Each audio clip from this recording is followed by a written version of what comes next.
মুত্তাকি তাকওয়া অর্থ হচ্ছে আল্লাহর ভয়। তাকওয়া শব্দের শাব্দিক অর্থ ভয়, বেঁচে থাকা, দূরে থাকা, পরহেজ করা।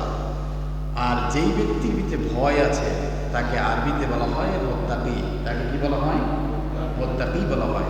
এই মুত্তাকি সম্পর্কে কোরআনুল কারীমে আল্লাহ পাক অসংখ্য কথা বলেছেন। মুত্তাকি আল্লাহ সুবহানাহু ওয়া তাআলা কালামুল্লাহ শরীফের শুরুতে, কোরআনুল কারীমের শুরুতেই যদি আপনি দেখেন, সেখানে আল্লাহ পাক প্রথমেই যাকে মেনশন করেছেন, যাকে লক্ষ্য করেছেন, সে হলো কি? মুত্তাকি। আর মুত্তাকি ছাড়া কেউ আল্লাহর জান্নাতে যেতে পারবে না। আর জান্নাতের ভিতরে যেই ক্লাসিফিকেশন হবে, তার ভিতরে সর্বশ্রেষ্ঠ তবকা, সর্বশ্রেষ্ঠ স্থান হলো মুত্তাকিদের জন্য। জোরে বলে সুবহানাল্লাহ। আল্লাহ পাক নিজে বলেছেন এই মুত্তাকিদেরকে আল্লাহ সবচেয়ে বেশি ভালোবাসেন। আর আল্লাহর কাছে সবচেয়ে বেশি প্রিয়, সবচেয়ে বেশি সম্মানী ওই ব্যক্তি, যেই ব্যক্তি হলো মুত্তাকি। সে ব্যক্তি কি? মুত্তাকি। যেমন কোরআনুল কারীম আপনি যদি খোলেন, রব্বুল ইজ্জাত জালাল বলেছেন আলিফ লাম মিম যালিকাল কিতাবু লা রাইবা ফীহি হুদাল লিল মুত্তাকিন। সুবহানাল্লাহ।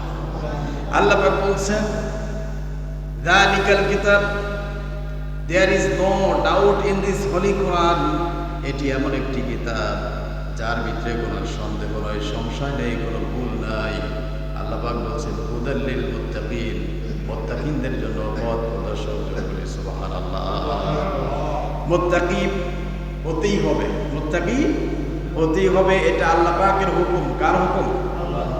রব্বুল আলামিন তাকওয়ার গুরুত্ব সম্পর্কে আল্লাহ রাব্বুল আলামিন কোরআনুল কারীমের 4 নম্বর সূরা, সূরা আন-নিসার 131 নম্বর আয়াতে কারিমা আল্লাহ বলেছেন ওয়ালাকাদ ওয়াসাইনাল্লাযীনা উতুল কিতাবা মিন ক্বাবলিকুম ওয়া ইয়্যাকুম আনিত্তাকুল্লাহ।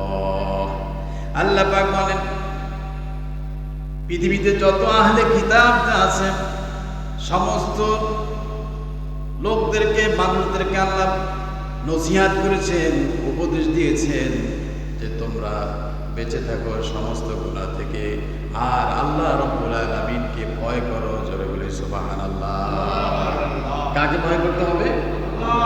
আল্লাহকে ভয় করতে হবে।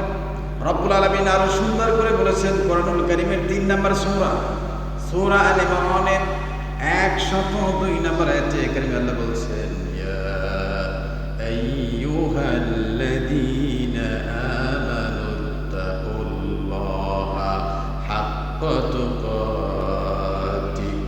ও হে ঈমানদার মুমিনেরা, আল্লাহ পাক এখানে নাস বলেন নাই, পৃথিবীর মানুষদেরকে বলেন নাই, স্পেশাল করে যারা আল্লাহর প্রতি ঈমান এনেছেন, রাসূলের প্রতি যারা ঈমান এনেছেন, পরকালের প্রতি যারা ঈমান এনেছেন, আল্লাহ রাব্বুল আলামিন এই ঈমানদার মুমিনদেরকে বলছেন ও হে ঈমানদার মুমিনেরা শোনো, তোমরা আল্লাহকে ভয় করো হাক্কা তুকাতিহি, যথাযথ ভয়। জোরে বলে সুবহানাল্লাহ।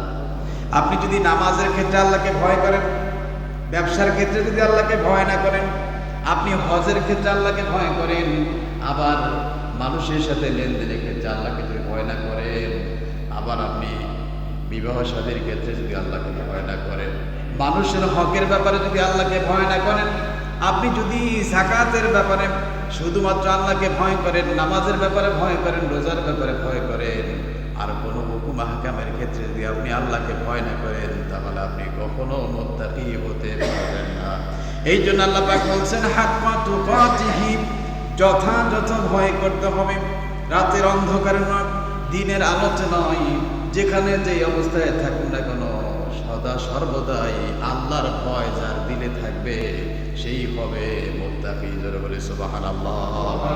আমার বন্ধুগণ, এই জন্য আল্লাহ রাব্বুল আলামিনের কাছে পৃথিবীর বুকে যত মানুষ আছে, যত মুসলিম আছে, যত ঈমানদার আছে, যত রকমের মাখলুকাত আছে, সমস্ত প্রাণীকুলের ভিতরে আল্লাহর কাছে সবচেয়ে বেশি সম্মানিত হলো মুত্তাকি। সুবহানাল্লাহ। আল্লাহর কাছে সবচেয়ে বেশি সম্মানিত হলো কে? মুত্তাকি। কোরআনুল কারীম সাক্ষী দিচ্ছেন 49 নম্বর সূরা সূরা আল হুজুরাতের 13 নম্বর আয়াতে কারিমা বলছেন ইন্না আকরামাকুম ইনদাল্লাহি ইয়াতকাকুম ইন্নাল্লাহা আলিমুন খাবীর। আল্লাহ পাক বলেন ইন্না মানে নিশ্চয় আকরামাকুম ইনদাল্লাহ আল্লাহর কাছে বেশি সম্মানিত অধিক সম্মানিত ওই ব্যক্তি যে ব্যক্তির দিলের ভিতরে আল্লাহর ভয় আছে। আল্লাহ পাক বলেন ইন্নাল্লাহা আলিমুন খাবীর এই যে আল্লাহর কাছে সব কিছুর তথ্য জানা আছে। যারা বলি সুবহানাল্লাহ।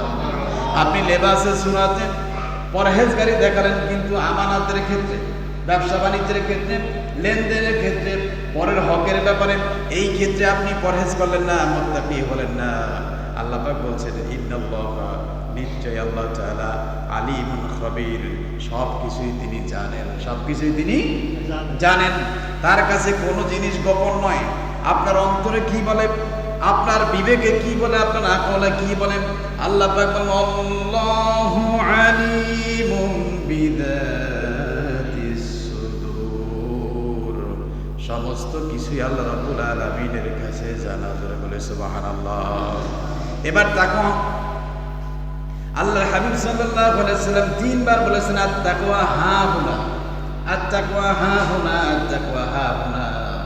তাকওয়া হলো ভিতরের জিনিস, উপরে দেখা